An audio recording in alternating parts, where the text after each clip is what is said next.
Blog Talk Radio. Well, here we go. It's Tuesday, and boy, I'll tell you, we just started out with Talking Candid podcast. Kim Blyleven Cohn had Marianne Costello on there, and we get right into the Cleveland show, the American Sports History podcast, hosted by my brother, mentor, and friend, Peter Ray. 347-205-9631. Yours truly here producing it. You can catch the archive on Blog Talk Radio. .com/Mancini Sports. So without further ado, let me lay the red carpet down, put the podium in its place, and hand off the mic. First of all, Peter, how are you? Second of all, how can people get a hold of you? And third of all, boy, these guests that keep coming back on your show, the rapport you have with them and the knowledge and expertise they bring to share with all the listeners is just amazing. And as I sit back and run the board and give you everything here to take it away for the next 30 minutes, just so blessed and honored to produce this each and every week, my brother. Oh, hi, Mark. I'm doing well. I have a YouTube channel. It's my name, Peter J. Ray, R-E-A. I made 723 history videos every year of Cleveland baseball. And you're absolutely right. Tonight's guest is on again, and I really enjoyed talking with him last time because we come from a similar era, so we have similar memories, sports memories. And he's involved with this with one of the podcasts from Mark Mancini's network, Left Wing at Alcatraz. A San Francisco Bay sports fan. Welcome back, Bruce Kessinger. Why, thank you, and no relation to Don out there, folks. Right. And you can get me at holyroller11978@gmail.com. At the present time, working on getting Facebook and all that stuff together. And a pleasure being on your show one more time. What's it going to be about today, Peter? Well, I'm planning to.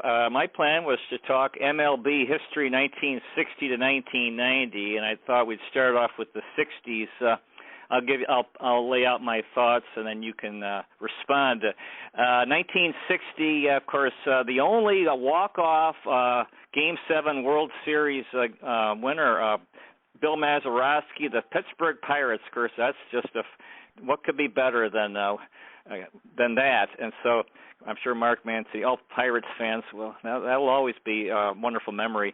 And moving through the 60s, Roger Maris, 61 home runs in 1961. Just imagine this revered record of 60 home runs broken in 1961 with 61 home runs. Now, moving through the decade, the Dodgers in 63 and 65 with Sandy Koufax and Don Drysdale. Now, Sandy Koufax is kind of like a mythical figure now. The guy who retired at age 29 with 27 home runs. The Cardinals in 64 and 67 winning the World Series. They're great, wonderful book by David Halberstam, the October 1964. It has an illustration of Bob Gibson pitching to Mickey Mantle. I think it's really cool. The 66 Orioles, this team that Baltimore lost MLB for more than 50 years. They were dominant in the 1890s in a Cleveland rival. And then the 66, whoa, look at this team, comes out of nowhere, and they're just so. And then throughout the 70s, really my era, such a powerful team with, Brooks Robinson, Frank Robinson, and so forth. 67, now we got the Red Sox, knocking on the door of another World Series after ending their 86-year title drought. They win 4 in 17 years. And 67 was one of the 4, part of Red Sox lore where they went 7 games and lost in 7. They called them the Impossible Dream, Carl Yastrzemski and Dick Williams. The 68 Tigers, who actually, they had a lot of guys into the 70s who I was really followed, Mickey Lolich, Bill Freehand, Al Kaline. The 69 Miracle Mets. What's funny is how New York has been so dominant in baseball history, and even the underdogs are revered, like the 55 Dodgers and the 69 Mets. They're still New York, but still, it's memorable. Tom Terrific Seaver, and all 3 outfielders for the Mets coming up with big catches. Ron Swoboda, a couple, Tommy Agee, one, and Cleon Jones, of course, the last last out in the World Series is always going to be memorable. Cleon Jones. So those are my thoughts on MLB in the 1960s. Mr. Bruce Kessinger, what are your thoughts? Well, at 2 years old, I wasn't really shaking my rattlers there about Bill Mazeroski. I certainly have read up about it and stuff like that. And you did have Clemente on that team, and the venerable Forbes Field. And really, I started listening to baseball. I was basically a transistor baby, or how shall we say, elementary school guy, with the Giants. Of course, I knew about the '62 series and McCovey not getting it a little bit higher up in the air for Bobby Richardson to avoid catching it. And when you're talking '66, I liked that series a lot because and it's true, even Brandon Crawford just said it recently. Do you hate the Dodgers? And he said, well, I was brought up to hate the Dodgers because he's from the Bay Area. So, they always got on my nerves, Drysdale more than anybody. And in fact, the first run scored in the '66 series, I believe, was a Frank Robinson home run off of John Drysdale. And the thing about the '66 series that comes to mind, especially Frank Robinson, great competitor, great player, Rookie of the Year with the Reds, an MVP with the Reds, and at 30 they thought he was over the hill and traded him for Milt Pappas. And then all of a sudden he wins the Triple Crown and a World Series rings. A lot of great players on that team. You had Brooks Robinson, as you mentioned earlier, and the pitching staff was pretty good. I don't think McNally was there yet, but you still had Jim Palmer, rookie year, I do believe, Boog Powell, and Frank Robinson, of course, Paul Blair, steady hand in center fielder, and a not too bad right fielder in Merv Rettenman. Great team. Loved that World Series. All those World Series were pretty exciting. I mean, 7 games is the most exciting, but it was exciting for me to see the Dodgers get swept 4-0 by the underdogs. So, and the Miracle Mets, Seaver was the catalyst, I think, because he came in with an attitude that the Mets never had, and it carried over. I mean, you had a good steady catcher, Jerry Grody, and competent players, but competent players who excelled. I think Seaver was the real catalyst for that team, and it was a great series. I think that went 7 games as well, and I liked '60s to me was the golden era of baseball in a way. It was now fully integrated. You had some incredible power hitters, especially the SF Giants.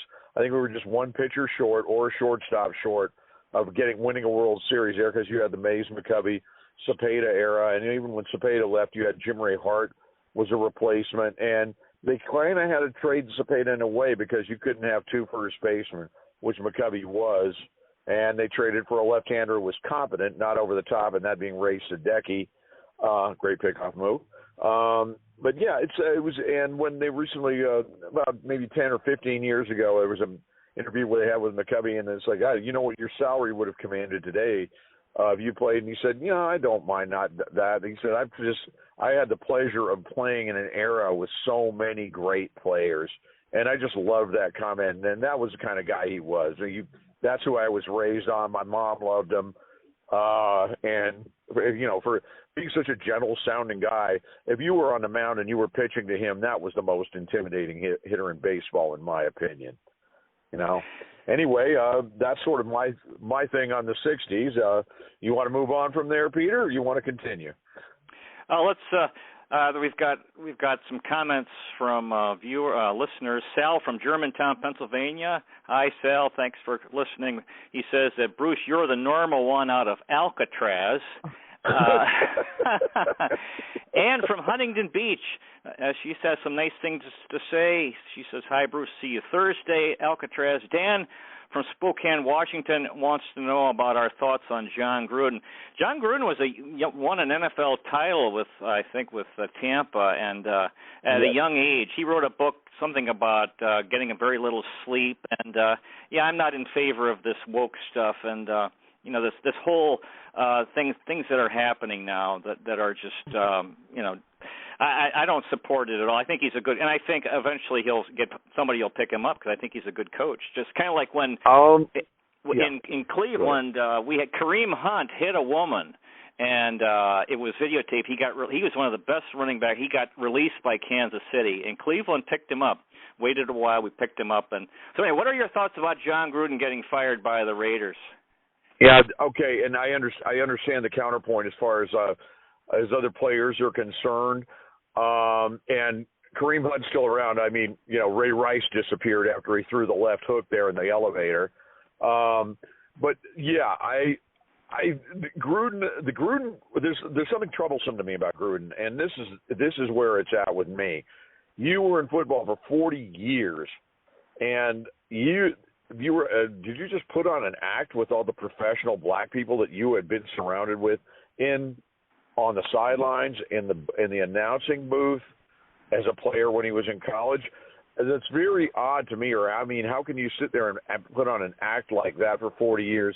And you had to have, even if you were raised to be a prejudiced person, there had to be somebody there that rubbed you off on you the right way, and you just wouldn't do that kind of thing. And unfortunately, and this goes for everybody out there who's an athlete or anything else, your world is no longer private. And that you have to understand. And that was going to be his fate. And this was not somebody, say, like Linda Tripp ratting out Monica Lewinsky. This was an investigation into another team's workplace culture. And let's face it, Daniel Snyder is somebody who is a target. I think he is going to pause. Once this is all over and done with, because Bruce Allen was the general manager during this period, and he was fired a couple of years ago. He's untouched. Nothing is going to happen to him. And there may be other people that we don't know about in the organization in the lower thing. I think Snyder's going to get a little bit of time off from the NFL on this. But, it got discovered. Like I say, it's very disturbing to me on the Gruden end of it that he was putting on an act for 40 years. And then he was doing all this name calling and stuff. And it's not even the dumb Boris thing. It was the physical feature kind of thing that he said. And he ripped Roger Goodell. I'll rip Roger Goodell all day long. But and it was over the strike that was possibly going to happen. And of course, he would have been out of work for a while if there's a strike because he's an announcer. Again, you're a public figure. And in the age of technology, they're going to stumble across stuff. You can't do this. And I agree with you. The guy's clobbering women. You can't do that. And you've got more of them out there. I don't know that it should be a one-sided thing where one guy gets it, but this went on for years with Gruden. You have one incident, and one incident. I don't know how to punish somebody over one incident, as serious as it may be. And then these are acts of violence. Shouldn't that even be a legal thing that is outside of the NFL's realm? Let the law deal with it. Let them press charges. It's a complicated thing. I don't have an answer. I don't see Gruden coming back from this, because I was thinking about that just like you are. I thought maybe he'd even come back to his alma mater, Dayton, and be a Division II coach. I don't see that the higher-ups in the NCAA or the NFL are going to give him another crack at it. He was removed from the Wall of Fame there in Tampa Bay. And as a ex-Raider fan, because they're in Las Vegas, I don't mind seeing Mark Davis having egg on his face. That I sort of revel in the glee of that. But I'm just disturbed that he was able to pull off this act for 40 years. Is his punishment fair? Well, he didn't. There was no punishment. He resigned. What's really what you dole out, and acts of violence against women. There should be some kind of punishment. I don't know how they handle it. It should be done in legal fashion, or the NFL. I don't have an answer as to why that hasn't happened. Jose from Silver Lake, California, believes the Dodgers will come back. He is not a big San Francisco fan. Alan from Cranston, Rhode Island, believes that John Gruden will resurface, talks about a double standard. Now, let's move on to the 1970s in MLB. Again, Baltimore was, showing that they were for real and would be dominant throughout the 70s, winning the 70 World Series. I see the Pirates as like bookends of the 70s in 71 and 79. Yeah, with 71 with near the end of the career and life of Roberto Clemente. And then these three very memorable teams, the Oakland A's, 72-3-4, the Big Red Machine, 75 and 6, and then the Yankees, 77-78. And those three teams are very memorable for me. Because, I was really into it, the Oakland A's with their mustaches and all these guys, Catfish Hunter, Reggie, and then the Big Red Machine. Oh, boy. There's a great book, Harris versus Squares, about the 72 World Series. And then the Yankees, again, these teams that won World Series, but they were also really entertaining and somehow captured your imagination. And then the 79 Pirates with, really... again, very, won the World Series, very entertaining. So, Bruce, what are your thoughts on MLB in the 1970s? Another glorious decade, not quite as glorious as the 60s, but, very good, unless you were a Giant fan.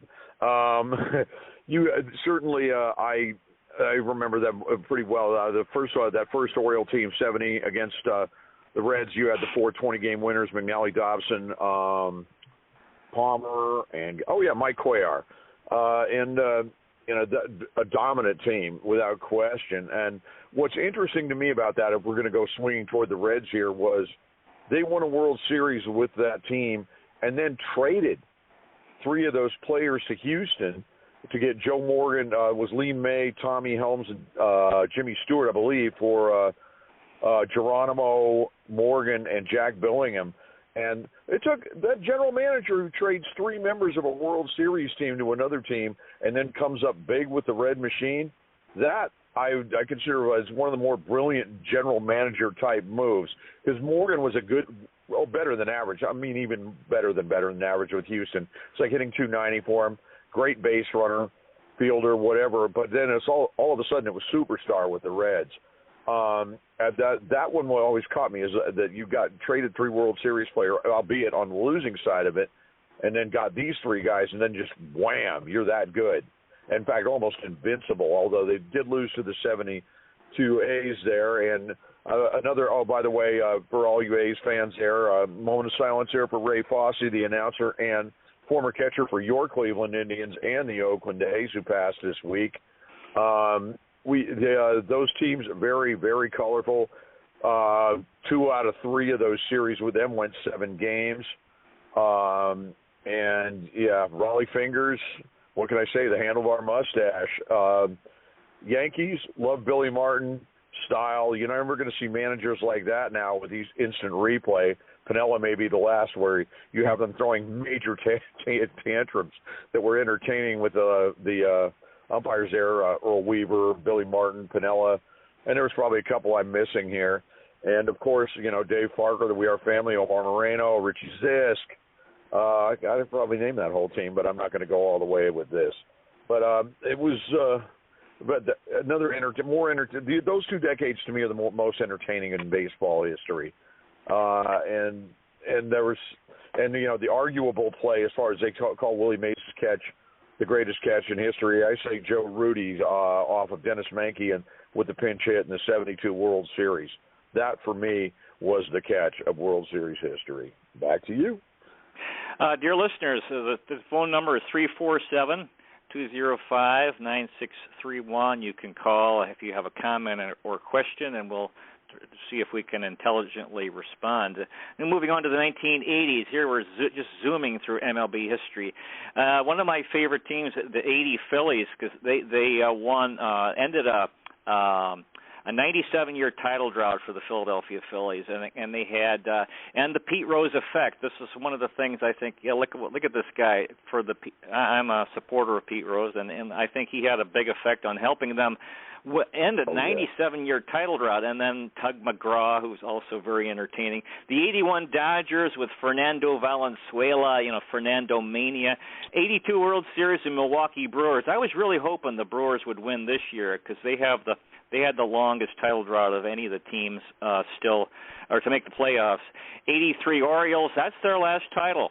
And that was, so again, a lot of these guys that were still around from they had new guys as well. The 84 Tigers, just one of the most incredible teams of all time. And it was nice that the Padres got to the series. At least they won at least one with Kurt Bavacqua, the bubblegum champion, and with the Tigers, I've watched a couple times Kirk Gibson's big home run at Tiger Stadium off of Rich Gossage, Dick Williams, Greg Nettles, and Steve Garvey on the mound, and he goes deep, and the place was just, they knew, they were going to win. Just an incredible team. The 85 Royals, the Royals were a strong contender in the 70s and in the 80s, and they finally won. I was very happy about that. 86, again, yeah, boy, talk about a team, the 86 Mets, and again, part of Red Sox lore, at least, probably still a beloved team, even though they've won 4 World Series. Very dramatic. 87, Minnesota Twins, yeah, so this was nice, new territory. They finally, from Minneapolis and St. Paul and the state of Minnesota. Wonderful spirit, Kirby Puckett, and tremendous energy. The 88 Dodgers, Tommy Lasorda, he's a guy I think highly of. Oral Hershiser, the Bulldog, and Kirk Gibson's big home run. And then actually the Oakland A's, who, similar to the Orioles, played in 3 World Series, lost 2 out of 3, but they did win in 89. They had Eckersley, Jose Canseco, Mark McGuire, and then won pretty easily. They swept the Giants, and so those are my thoughts. Bruce Kessinger, what are your thoughts on MLB in the 1980s? Well, you're right about the Phillies. I did like that team, and yes, the Pete Rose effect. And for all you trivia guys, I'm not going to tell you. Think about it. Who played right field for that team? It's going to take you a while, but I bet you don't get it. I do remember the few of those players, and yeah, it's hard to ever argue with Mike Schmidt, even though the Philly fans did a lot of it. How you boo Mike Schmidt? 6 Gold Gloves, World Series MVPs, 548 home runs. I never understood that. And the Dodgers, I did like Fernando. He's one of the few Dodgers I've ever liked. But that was a strike season too. Very weird season. The Brewers Cardinals thing was exciting to me because it was like Ted Simmons coming back, face his old team as the Brewers catcher. Great catcher, great hitter. And then we're going to the Royals. It was great to see George Brett get a ring after all those years because he's such a phenomenal player. Incredible. And the Mets series, I was kind of rooting for the Red Sox in that. But, and the tragedy of that series really is Bill Bugner. Because Bugner making that era, people remember him for that. But what a heck of a player for a long time. I mean, he finished with a .292 batting average career-wise, speed, line drive hitter. He did win a batting title in the National League with the Cubs. Also memorable Bill Bugner play was him getting gunned down in the 74 series with the A's, that Reggie Jackson to Dick Green, Salvando relay. And my problem with the A's-Dodgers series, that was Hershiser's series. And as Bob Costas said when they came charging out on the field, this is the weakest hitting lineup in World Series history. He was correct, and Gibson was hurt, which, of course, puts that in perspective. The one bothersome thing about Eckersley, not that Gibson hit the home run because Gibson was good. You walked Mike Davis before he got up with 2 outs. Mike Davis hit .297 for the A's the year before and then was trying to jack him for a huge contract. We let him go. He hit .199 for the Dodgers. I was laughing all year about that. And then Eck has to walk him. And then, of course, Kirk Gibson puts it in the stands. And, of course, the World Series, the earthquake. Good to see the Giants back there. It was the first time I'd experienced it in reality as far as, 62. I was only 4 years old. But this one was like, yeah, Kevin Mitchell, loved the season we had. But, yeah, the earthquake, the A's were too powerful at that time. In fact, I think the A's should have won all 3 of those World Series, but they did not. And basically, there's your 80s, in my opinion. Well, we've got some time, Lee. Let's move into the 90s. The Reds in 90. That's their last World Series. I was shocked when they won in 90 because I thought, oh, geez, they were. It was a completely new team, and they'd won, and then they're winning again. Because Cleveland was just continued to be lousy year after year. The Twins again in 91, and then Toronto a couple 92, 93, and the only other World Series walk-off, Joe Carter, I think 93. Of course, 94 no series, 95 the Braves. Yeah, in fact, of the teams left in the the 4 teams left, I'm rooting for Atlanta. If in 1995, Cleveland had a very strong offense, and if anybody had told me that after the Braves beat Cleveland that 26 years later, I'd be rooting for Atlanta in NLCS because they had the longest title drought, and Cleveland would not win a World Series. I always thought that's pretty depressing. And then you get into the Yankees 4 out of 5. That's it was like a time warp going back to the 50s. The Marlins beating Cleveland. Oh, that still hurts. 97. So and then the Yankees winning 4 out of 5 and like, oh wow. Well, I thought it was going to be Cleveland's era, but was not. So your thoughts, Bruce Kessinger, on MLB in the 1990s? Yeah, it wasn't my favorite. I mean, the Giants still continue to improve. Couldn't win the division with 103 wins against the Braves. This was, of course, pre-wild card. And I was rooting for Cleveland in both those series, to be honest. I'd say, and another thing that always puzzled me was like the Braves were in there so often and only won one of those, and unfortunately, it was against your Cleveland Indians. I was rooting for everybody against the Braves at that point. They were in my division with the Glavine, Smoltz, Avery. Oh God, come on, Greg Maddux in that era, and the Toronto. I like those Toronto teams a lot. In fact, I was at another one of those games where I questioned the Hall of Fameness of Dennis Eckersley because I was in the stands there and I watched them. The Blue Jays just go off on them, and all the A's fans were like throwing their arms up in the air, and I was kind of going, this is Roberto Alomar, this is Joe Carter, this is not over yet until it's over, and it wasn't over, and then it was over for the A's. I really like those teams. Dave Stieb, excellent pitcher, kind of under-recognized in my opinion. It's what can I say about that? You're getting the Yankees thing. God, that got boring for me. And the Yankees, Braves, everybody. And I was another game that I was at where Jeter made that magnificent play to get Jeremy Giambi at the plate, and the whole time it was like, slide, Jeremy, slide. He didn't slide. So the 90s were out of all of those decades. I think the 90s were, how should we say, a little more boring for me as far as my enthusiasm for the teams that were in there. The Indians, actually, I was probably more, and the Blue Jays were the two teams I was more enthusiastic about because they hadn't been there, and especially the Indians because it had been so long. What was it, 1948? Yes. 1948. Yeah. Yep. So those, and like I say, Braves I thought should have had like the A's in the 80s. They just should have had all of those series, but they couldn't do it. And of course it did it at the Giants' expense, and the Marlins did it at the Giants' expense, getting in there later on. That was the team, they just threw so much money in it and got superstar players. That was it for me with the Marlins. The Yvonne Rodriguez team, that one was spectacular. You had the old catcher there, the veteran, and a bunch of young guys who actually won it. That was a well, how shall we say, drafted team. But the thing is that the Marlins, to this day, it's like they have an attendance problem. They're not going to win unless they get more people in the stands, and that's my take on it. Very good. The time is running down here. Next week we're going to have James Donaldson back on the show, the NBA player and speaker in mental health. We do have a little bit of time. I just wanted to bring up in the 2000s the Diamondbacks winning in 01, so that was nice, their first, and the 04 Red Sox finally winning the World Series, and then the next year the White Sox both ending very long title droughts, so I thought those were very good things in the 2000s. Mr. Bruce Kessinger, do you have any final words for our audience? Thank you for listening. I'm on, kind of, sort of, on Left Her to Alcatraz. That would be Thursday, and that starts at, I believe, 5 o'clock our time, Pacific Standard. And once again, I thank you, Peter, for having me on the show. It's always fun. I like to reminisce.